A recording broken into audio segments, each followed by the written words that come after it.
مجھے اس صوبے کو لیڈ کرنے کا موقع دیا۔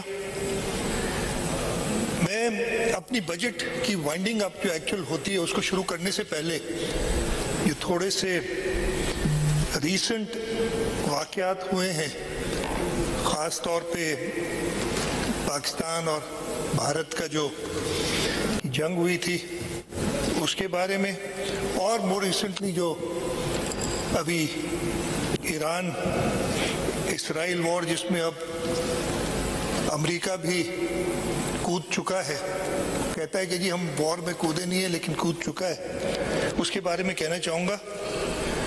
سب سے پہلے جو بھارت کے ساتھ ہمارا ریسنٹ کانفلکٹ ہوا ہے، میں اپنی آرم فورسز کو، پاکستان آرمی اور اس کے سربراہ chief of army staff field marshal Syed Asim Munir, Pakistan navy اور اس کے سربراہ ایڈمرل نوید اشرف، اور پاکستان ایئر فورس اور اس کے سربراہ air chief marshal Zaheer Babar Sidhu صاحب اور پورے آرم فورسز کو مبارکباد دیتا ہوں، اور ان کے commander in chief president of Pakistan Asif Ali Zardari, prime minister Shehbaz Sharif, وفاقی کابینہ، چاروں صوبائی حکومتیں، اور سب سے زیادہ اس میں خیر اور لوگ بھی تھے اس پورے کانفلکٹ میں، میڈیا، یوتھ، ساری پولیٹیکل پارٹیز سب اکٹھے ہوئی، اور اس کانفلکٹ میں ہم نے دیکھا کہ پوری قوم اکٹھی ہوئی اور انہوں نے اپنی افواج کے پیچھے کھڑے رہے، اور یہ اس وجہ سے یہی ہوا کہ ہمیں کامیابی ہوئی۔ میں خاص طور پہ ڈپٹی اسپیکر صاحب چیئرمین بلاول بھٹو زرداری صاحب کا ذکر ضرور کروں گا۔ جب یہ کانفلکٹ شروع ہوا، جب انہوں نے فالس فلیگ آپریشن کیا تھا وہ پہلگام والا، اس وقت سے لے کے، اور پھر جب انہوں نے 6-7 مئی کی درمیانی رات پہلا حملہ کیا اور 10 مئی تک جب یہ سارا معاملہ چلا، چیئرمین بلاول بھٹو زرداری صاحب ایکٹڈ لائک ٹرو اسٹیٹسمین۔ انہوں نے جس طریقے سے میڈیا کو ہینڈل کیا، جس طریقے سے انٹرنیشنل میڈیا کو ہینڈل کیا، ہماری ہمیشہ کمزوری یہ ہو جاتی ہے کہ ہم انٹرنیشنلی اپنا کیس پراپرلی پیش نہیں کر سکیں۔ جتنے بھی پچھلے کانفلکٹس میں آپ نے دیکھا ہوگا، ایون 2019 میں جو کانفلکٹ ہوا اس میں بھی ہم اپنا کیس صحیح طریقے سے پیش نہیں کر سکے، اور اس سے پہلے بھی ہمیشہ جب ہوتا رہا ہے، ہم خواہ لوگ ہمیں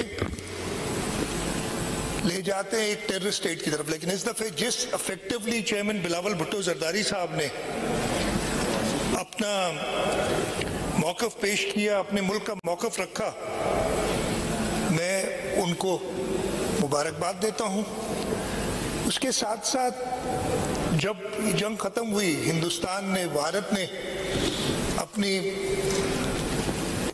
ڈیلیگیشنز باہر بھیجی، تو حکومت پاکستان نے چیئرمین بلاول بھٹو زرداری صاحب کو یہ ذمہ داری دی، اور انہوں نے نارتھ امریکہ، واشنگٹن ڈی سی گئے، نیو یارک گئے، لنڈن گئے، یورپین ممالک گئے، اور جس افیکٹولی انہوں نے کیس پیش کیا، ابھی 2 دن پہلے واپس آئے تھے، اور ان کا کراچی کے شہریوں نے ایک زبردست استقبال کیا تھا، اور آج انہوں نے تقریر بھی کی ہے، اور اس کے بھی میں ذکر کروں گا قومی اسمبلی میں، جس پہ انہوں نے اپنے ساری اس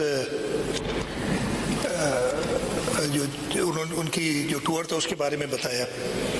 ادھر بات ہوئی تھی، میں وقتاً فوقتاً جو بھی کامنٹس ہوئے تھے دونوں طرف سے، ان کے بارے میں بھی کچھ پتہ چلا۔ بات ہوئی تھی کہ جی اس پورے کانفلکٹ میں صوبائی حکومت کو تو پتہ ہی نہیں تھا ان کو کیا ہو رہا تھا۔ میں آپ کو بتاتا ہوں، پہلے دن سے لے کے ہم افیکٹولی چیف سیکرٹری صاحب کی قیادت میں ایک ہم نے کمیٹی بنائی ہوئی تھی. وہ ہر ادارے کو ایک ہوتی، یہ چیزیں بتائی نہیں جاتی، ایک کتاب ہوتی ہے وار بک. وار بک اویلیبل ہوتی ہے صرف ہوم ڈپارٹمنٹ میں اور کہیں نہیں. اس میں لکھا ہوتا ہے کہ سب نے کیا کرنا ہے، اور اس وار بک کو فالو کرتے ہوئے حکومت سندھ نے اپنا کام کیا. اور میں شیور ہوں کہ 4 ہی صوبوں نے، اس لیے کہ ایسے جنگ نہیں جیتی جاتی. جنگ تب جیتی جاتی ہے جب سب ایک ساتھ ہوتے ہیں. تو اور ہوا تھا ہمارے یہاں بھی صوبہ سندھ میں پہلے جو انہوں نے ڈرونز بھیجے تھے، اس میں گھوٹکی میں ہمارا اور اس کا محمد بخش مہر صاحب نے ذکر کیا تھا اپنی تقریر میں، ایک بچہ شہید ہوا. اس کے والد کو ہم نے بلا کے اس کو نالج بھی کیا تھا ادھر کراچی میں. والد بھی اس کا زخمی ہوا تھا اس ڈرون اٹیک میں، اور ایک ہمارا بچہ شہید ہوا. اس کے ساتھ جب یہ جیسے ہی انہوں نے جنگ شروع کی تھی 10 تاریخ کو ارلی مارننگ، سکھر میں انہوں نے اٹیک کیا تھا، سکھر ایئرپورٹ پہ. اس وقت ہماری انتظامیہ ٹائملی پہنچی تھی، اور انہوں نے جو بھی ایویکویشن تھی ادھر، جنگ ختم ہونے کے بعد، یہ اعلان ہونے کے بعد، ایک اٹیک انہوں نے بولاڑی پہ کیا تھا جس میں ہمارے کچھ جوان شہید ہوئے ایئر فورس کے. اس وقت بھی ہماری انتظامیہ ٹائملی وہاں پہنچی، تو سب نے اکٹھے مل کے کام کیا تھا اس میں. اور میں نے تو کہا نا، میں ہر ایک کو خراج تحسین پیش کرتا ہوں کہ اس مشکل وقت میں ہم سب ایک ساتھ کھڑے ہوئے. یہ جیت اسی لیے ممکن تھی کہ پوری قوم یونائٹڈ تھی. ہمارے پاس ایک ایسا سپریم کمانڈر تھا جو جنگ سے نہیں ڈرتا تھا، جس نے اپنے افواج کو اور فیڈرل گورنمنٹ کے ساتھ مل کے ان کو کہا تھا کہ جی آپ ملک کی حفاظت کریں. یہ بات کرتے ہوئے ایک اور وقت یاد آ جاتا ہے، کچھ سال پہلے کی بات ہے.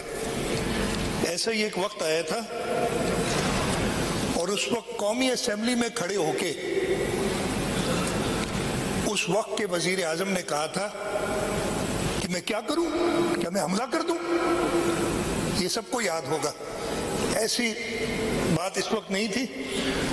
اور جب یہ وزیر اعظم کی بات ہو رہی ہے تو مجھے یاد آ جاتی ہیں شہید محترمہ بینظیر بھٹو. ایک وقت ان کی دور حکومت میں 1990 میں بھی ایسا اس نیچ پہ ہم پہنچ چکے تھے کہ ہمارے اوپر حملہ ہو رہا تھا. اور یہ کوئی اور نہیں کہہ رہا، ابھی شرجیل میمن صاحب نے تھوڑا اس کے بارے میں بتایا تھا. یہ جو اس وقت چیف آف آرمی سٹاف تھے، انہوں نے اپنی ایک انٹرویو میں کہا، اور میں کہوں گا وہ انٹرویو کی کلپ تھوڑا سا ہے، 1 آدھ منٹ کا ہے، وہ اگر دکھا دیں، چلا دیں.